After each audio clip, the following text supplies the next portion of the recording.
The Red Flier. Written by Rosa Goldsmith.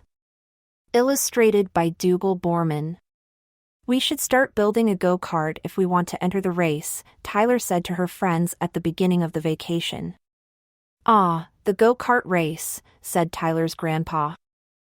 I can help you with a go-kart. I've got a very old one in the shed. It just needs a bit of work. I don't think so, Grandpa, said Tyler. It wouldn't hurt to look at it, Raphael said. We might be able to repair it, Sharni said. Grandpa opened up his old shed. Here it is, he said proudly, pulling a sheet off a lump at the back of the shed. It's old, said Tyler. Does it still go? Asked Sharni.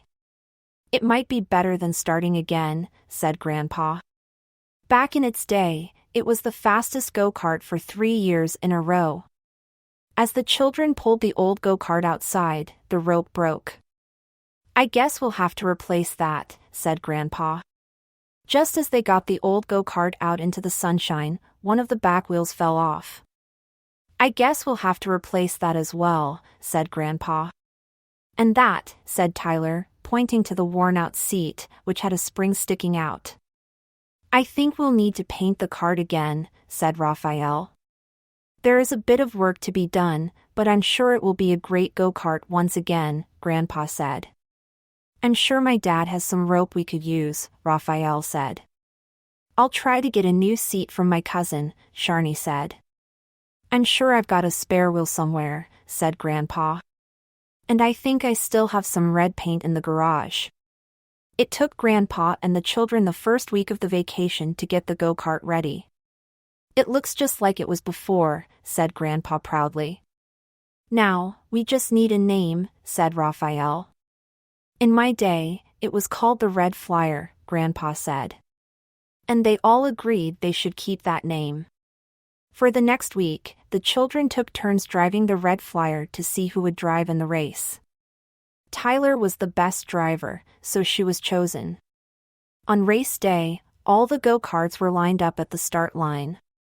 There were many people watching and cheering. Bang! The Red Flier started out well. It raced to the front, but it was not there for long. A new, sleek, black go-kart came up from behind and streaked past the Red Flier.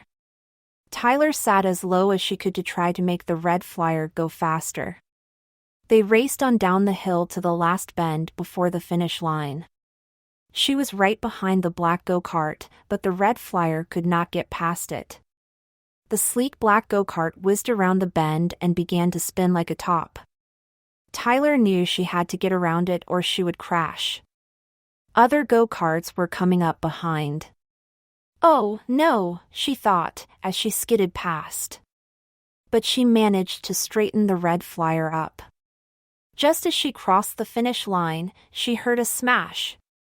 She turned around and saw the black go-kart still spinning and other go-karts smashing into it. I told you the Red Flier was the best, said Grandpa proudly.